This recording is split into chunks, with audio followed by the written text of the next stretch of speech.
Depois se levantará um rei valente, que reinará com grande domínio e fará o que lhe aprouver. Daniel 11:3 fala sobre o início do Império Grego-Macedônio como um império mundial. No estudo anterior, nós vimos que o reino Medo e depois os persas ocuparam o cenário mundial em 539, ocupando assim o lugar de Babilônia. Nós vimos também que três reis, segundo o versículo 2, estariam sobre a Pérsia, e no final um quarto que acumularia grandes riquezas. Este seria o Assuero de Ester, o qual incitou não só os persas, mas outras nações contra o reino grego, e então começaram uma série de conflitos que culminou na Batalha de Arbelas em 331, onde os persas foram derrotados pelos gregos.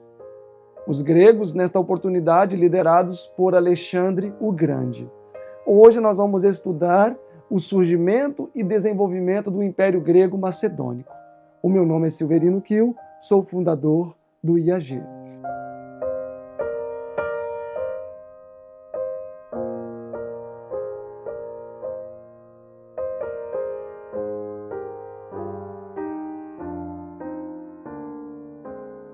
O reino grego-macedônico surgiu no cenário mundial no ano 331, quando Alexandre o Grande uniu uma multidão de forças, só não maior do que a multidão de forças que ele derrotou dos persas, e assim conquistou a vitória na batalha de Arbelas.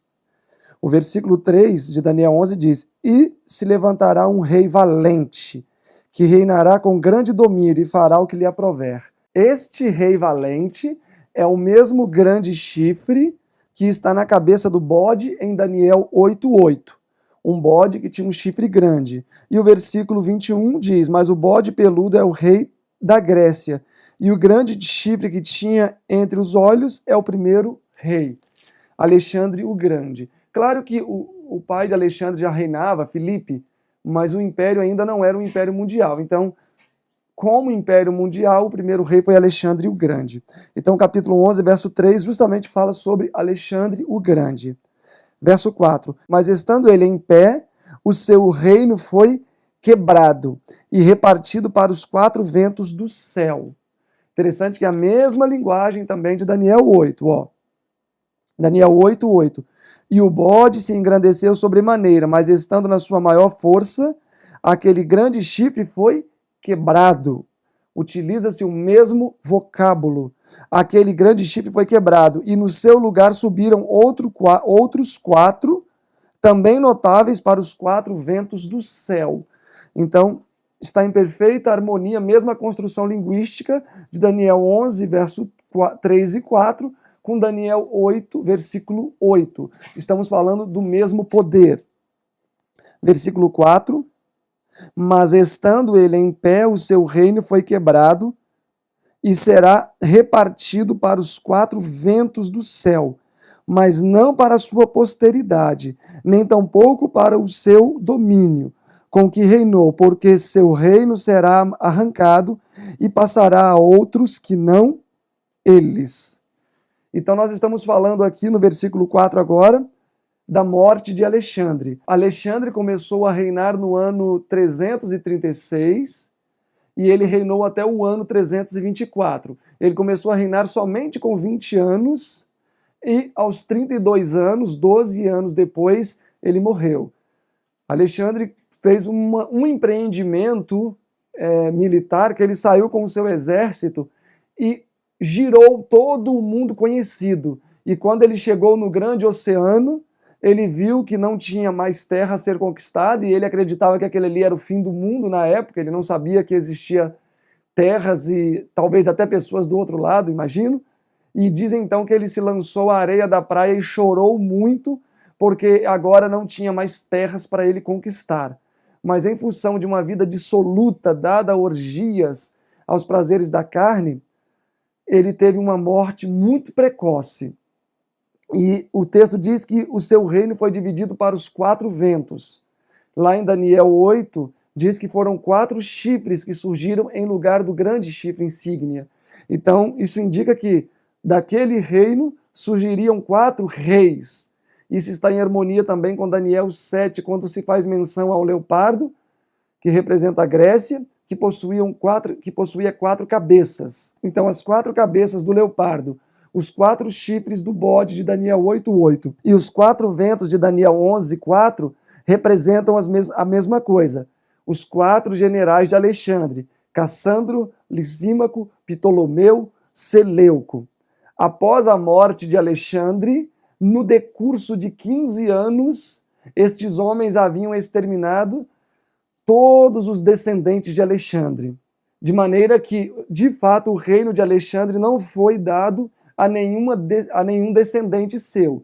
Então, Cassandro ficou com a região da Macedônia e Grécia, Lisímaco ficou com a região da Ásia Menor, Trácia e algumas outras partes, Ptolomeu pegou o sul, o Egito e parte da Palestina, e o sul também da Síria, e Seleuco ficou com Mesopotâmia, onde foi Babilônia, o reino do norte. Nós vamos ver daqui a pouco que, na verdade, houve uma assimilação, Cassandro e Lisímaco, por Seleuco e Ptolomeu, e aí se tornaram somente 2 reinos, não 4. Ok? Mas resumindo o versículo 4, então, Alexandre o Grande morre, os seus descendentes são destruídos, o reino grego-macedônico é dividido então em 4 partes, para os 4 generais, Cassandro, Lisímaco, Ptolomeu, Seleuco, ok? Versículo 5 agora. E será forte o rei do sul. Algumas traduções aqui, em vez de falar rei do sul, já traz a palavra Egito. E será forte o rei do Egito, e será forte, no caso, o Egito. Ok? Quem ficou com a parte do sul, o Egito, foi Ptolomeu. Então, a dinastia dos Ptolomaidas ficaram com a parte do sul, Egito. E será forte o rei do sul. E agora é claro que nós já avançamos no tempo. Não é mais o Ptolomeu, o general, seria o descendente de Ptolomeu, aquele que dividiu inicialmente o reino, que seria o Ptolomeu Sotero. Já avançamos alguns poucos anos. Então, este rei do Egito agora já era Ptolomeu Sotero. Mas um dos seus príncipes será mais forte do que ele. Ou seja, o norte. A história vai indicar isso, nós vamos ver também que a pessoa que ficou, no caso Seleuco, que deu origem à dinastia Seleucida, os Seleucidas, ficaram com a parte do norte. O próprio texto já diz que eles seriam mais fortes do que o sul. Será mais forte do que ele e reinará poderosamente. Seu domínio será grande. O que aconteceu? Lisímaco conquistou Cassandro e agregou à região da Ásia Menor toda a parte da Macedônia e Grécia.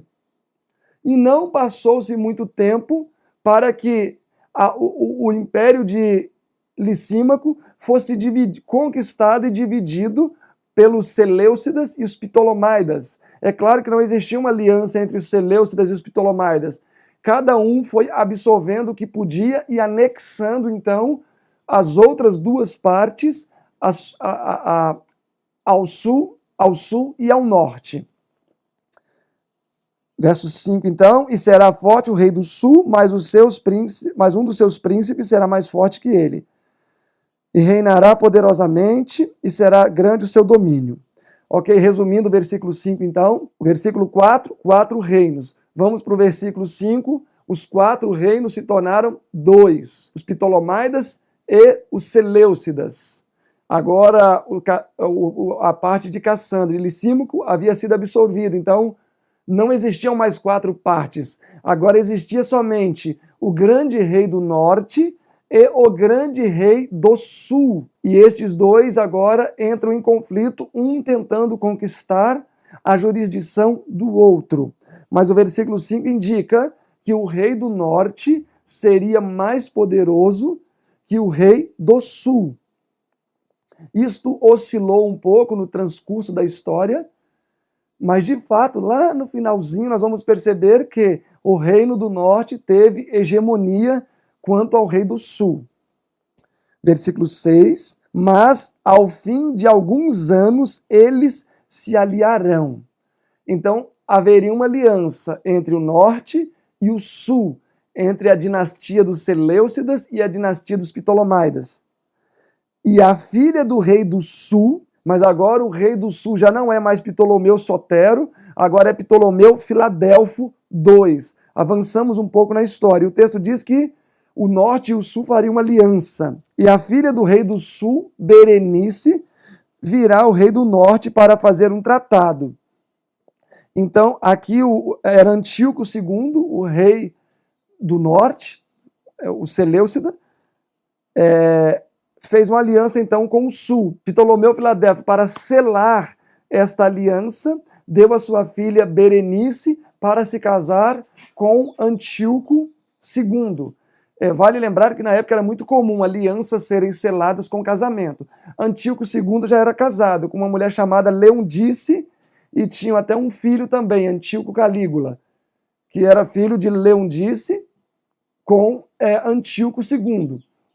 Então ele repudiou Leondice, que era sua esposa, e aceitou Berenice como sua esposa para ratificar então a aliança entre o sul e o norte, para fazer um tratado. Mas ela não reterá a força do seu braço.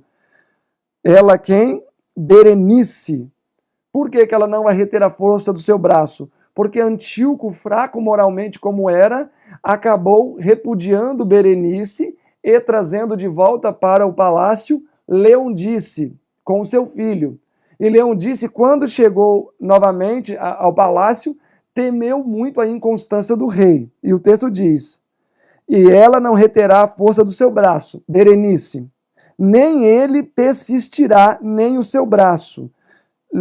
Berenice teve um filho com Antíoco. Então o que Leondice fez? Leondice mandou envenenar Antíoco, para que a inconstância desse rei não a levasse para longe novamente do castelo, ou do poder. Então ela mandou que ele fosse assassinado, porque ela será entregue. Agora, ela quem? Berenice. E os que a tiverem trazido e o que a fortalecia naqueles tempos. Então, Berenice também não iria permanecer. Por quê? Porque ela também foi assassinada juntamente com o seu filho e toda a comitiva que a acompanhava, que havia sido enviada do Egito. Então, agora, resumindo o versículo 6, foi feito um acordo entre o reino do sul e o reino do norte, Ptolomeu Filadelfo e Antíoco II. Esta aliança foi selada com um casamento entre Antíoco II e a filha de Ptolomeu Filadelfo. A moça se chamava Berenice. Ela teve um filho com Antíoco. Quando Antíoco recebeu Berenice no palácio, ele repudiou Leondice. Alguns dias depois, algum tempo depois, ele a trouxe de volta. Leondice, então, assassinou Antíoco, o filho de Antíoco, Berenice, e todos os que tinham vindo com Berenice, tornando-se assim, então, a senhora do norte. E ela, então, colocou o seu filho a reinar no lugar do seu finado pai. Este é o resumo do versículo 6. Versículo 7 agora. Mais um renovo das raízes dela. Algumas traduções até são mais claras que diz, mas o irmão dela, depois de um tempo, irmão de quem? De Berenice. Mas vamos trabalhar com a nossa linguagem daqui da CF. Mas um renovo das raízes dela. Ou seja, o irmão de Berenice, Ptolomeu Evergetes, era irmão de Berenice e assumiu o trono em lugar de seu pai, Ptolomeu Filadelfo. Mas de um renovo das raízes dela se levantará em seu lugar, no lugar de Berenice, e virá com o exército e entrará na fortaleza do rei do norte, Seleucidas, ou seja, ele invadiria o norte, e operará contra eles e prevalecerá. Então, agora era Seleuco Calínio, que estava reinando no norte, e este personagem, Ptolomeu Evergetes, irmão de Berenice, foi vingar a morte da irmã, do sobrinho e de todos os outros parentes que estavam vivendo no norte por ocasião da aliança.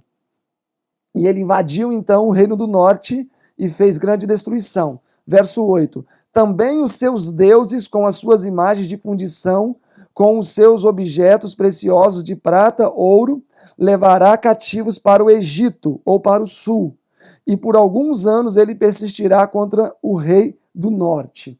Interessante que os historiadores dizem que até os deuses que Cambises havia capturado do Egito muitos anos antes, novamente foram levados para o Egito agora. E em resultado a esta grande vitória de Ptolomeu Evergetes, ele foi condecorado como um supremo conquistador do Egito e como alguém que fez grande benefício à nação egípcia, justamente por ter trazido os seus deuses, os deuses egípcios novamente para o Egito. Verso 9, e entrará no reino o rei do sul e tornará para a sua terra. Então o versículo 9 vai falar de um momento em que mesmo a parte central do reino do norte foi invadida pelo rei do sul, e mesmo a capital foi conquistada nesse momento. Então o rei do sul aqui então consegue expandir as fronteiras do domínio do sul, do Egito, para a parte central do reino do norte. Versículo 9. Então, resumindo, versículos 7 a 9, houve um conflito, agora não mais entre Berenice e Antíoco, ou entre Ptolomeu Filadélfio e Antíoco. Foi um personagem que surgiu, que seria o irmão de Berenice, Ptolomeu Evergetes, para vingar a morte da irmã e dos parentes do sobrinho. Ele arregimentou um grande número de soldados, invadiu o norte, destruiu o que podia ter destruído, assassinou quem poderia ser assassinado, recuperou objetos que haviam sido roubados e trouxe tudo de volta para o Egito. Foi condecorado como um dos mais proeminentes da linhagem dos Ptolomeus por ter trazido deuses antigos que estavam cativos no reino persa, ao norte, na Síria, e trouxe de volta para o Egito. Agora, avançando para o versículo 10. Mas faz o quê? Mas faz um contraste. Então, o versículo 7 a 9 mostra a vitória do reino do sul. Mas, então, naturalmente, o mas, ou porém, indica que o sul agora vai sofrer uma represália, vai ser retalhado. Mas seus filhos intervirão e reunirão uma multidão de grandes forças. Aqui estamos falando dos dois filhos de Antíoco II, Seleuco Serauno e Antíoco Magno. Antíoco é um título também, tá, pessoal? Então o texto diz, mas seus filhos, Seleuco Serauno e Antíoco Magno, intervirão e reunirão uma multidão de grandes forças. Eles quiseram recuperar a sede do governo do norte e fazer vingança a tudo que tinha sido feito contra eles, então reuniram uma grande força, de grandes forças, e virá apressadamente e inundará. Quando aparece essa palavra, a inundação do Jordão, inundação quer dizer destruição, assolação. Inundação só pode ser com água. Água em profecia são povos e multidões. Inundação, então, são assolações militares. Então aqui o rei do sul sofreria uma grande represália pelas forças agora do norte, dos filhos de Antíoco II, Seleuco e Antíoco Magno. E passará adiante, e voltará, e levará a guerra até a sua fortaleza. Em outras palavras, eles recuperaram a capital do Reino do Norte. Eles recuperaram a capital do Reino do Norte. Então, o então é um acréscimo de informações a mesma informação dada anteriormente. Então, o rei do sul, Ptolomeu Filopáter, filho de Ptolomeu Evergetes, se exasperará e sairá e pelejará contra ele, contra o rei do norte. E agora o rei do norte é Antíoco Magno somente. Por quê? Porque Seleuco Serauno, embora fosse o mais velho, era um líder frouxo. E o seu irmão mais jovem, Antíoco Magno, acabou tomando todo o domínio do norte, contra o rei do norte. Este porá em campo grande multidão, e aquela multidão será entregue na sua mão. Embora o versículo 11 declare que o rei do norte colocaria em batalha uma grande multidão, ele não prevaleceria contra Ptolomeu Filopater. Por quê? Porque a grande multidão será entregue na sua mão. Na mão de quem? Na mão do sul, de Ptolomeu Filopater. Ok? Então, resumindo o verso 10 e 11. Então, os dois filhos de Antíoco II, Antíoco Magno e Seleuco Serauno, versículo 10, se uniram para ir contra o sul, mas nós, como vimos, o irmão mais velho, Seleuco, era frouxo, um líder que não estava preocupado com os interesses do governo. Antíoco Magno, então, assumiu, e no versículo 11, ele com grande multidão foi contra o sul, Ptolomeu Filopater, era então o rei do sul na época. Mesmo colocando esta grande multidão em batalha, eles foram derrotados pelo sul. E os seus soldados e tudo mais acabou caindo na mão do rei do sul. Versículo 12, a multidão será tirada e o seu coração se elevará. O coração de Ptolomeu Filopater. Mas ainda que derrubara muitos milhares, contudo não prevalecerá. O que aconteceu? Este personagem, Ptolomeu Filopater, fez grande beneficência ao Egito, mas ele mergulhou em orgias e uma vida banal que acabou fazendo com que ele explorasse o próprio povo do Egito para ter os seus interesses atendidos. E insurreições começaram a surgir no Egito, e então o Egito começou a entrar em terrível conflito. E no final, Ptolomeu acabou sendo assassinado em um complô dentro da própria liderança do Egito. Versículo 12, e a multidão será tirada e o seu coração se elevará, o coração de Ptolomeu Filopater, mas ainda que derrubara muitos milhares, as vitórias que ele teve, contudo não prevalecerá. Ele não conseguiu manter-se na gestão do império no Egito. Versículo 13, porque o rei do norte tornará. O rei do norte vai tornar novamente contra o sul. E porá em campo uma grande multidão, maior do que a primeira. E ao fim dos tempos, isto é, de anos, virá à pressa com um grande exército e com muitas riquezas. No versículo 13, nós temos o final do período de hegemonia plena do reino grego. Justamente o versículo 13 e 14 vai começar a falar da transição que houve do Império Grego para o Império Romano Pagão. Ou seja, Roma Imperial vai entrar em ação. E justamente o verso 13 e 14 vai fazer esta transição. Naturalmente, ainda a partir do verso 14, os gregos vão estar no cenário, mas agora sob a tutela dos romanos, os quais vão usar de artimanhas políticas para assumir o controle mundial. Mas o versículo 14 mostra que o Reino do Norte um dia voltaria contra o Sul. E nós vamos ver que isso só vai acontecer mais à frente. Lá pelo período de Júlio César. Até o período de Júlio César, o império que estava em vigência, inclusive subjugando o Norte, foi o Sul. Então, no verso 13, nós vamos começar a concluir o período de hegemonia plena grega, para que no verso 14 possa ter término, não termina ali uma barreira, término, início do período de Roma imperial no cenário mundial. Mas para não ficar muito extenso, eu vou dividir os temas dentro de cada reino em vigência. Primeiro nós vimos a introdução, depois nós vimos o período dos persas no governo mundial, agora vimos o período dos gregos no governo mundial, e agora nós vamos ver no nosso próximo encontro o período de Roma imperial no governo mundial. Versículo 1 e 2 são os versículos que vão apresentar os persas no governo mundial, 3 a 13 os gregos, e agora 14 a 30 Roma imperial. E depois do 30, no caso 31 ao 39, Roma papal. Um esboço, e 40 em diante, até o 45, os eventos finais, decreto dominical, fechamento da porta da graça, Daniel 12:1, etc. Ok? Mas então, por hora, vamos ficar aqui no versículo 13, e no nosso próximo encontro a gente inicia a partir do versículo 14. Só fazendo um pequeno resumozinho do que nós vimos hoje, nós vimos as batalhas que aconteceram entre o Reino do Sul e o Reino do Norte.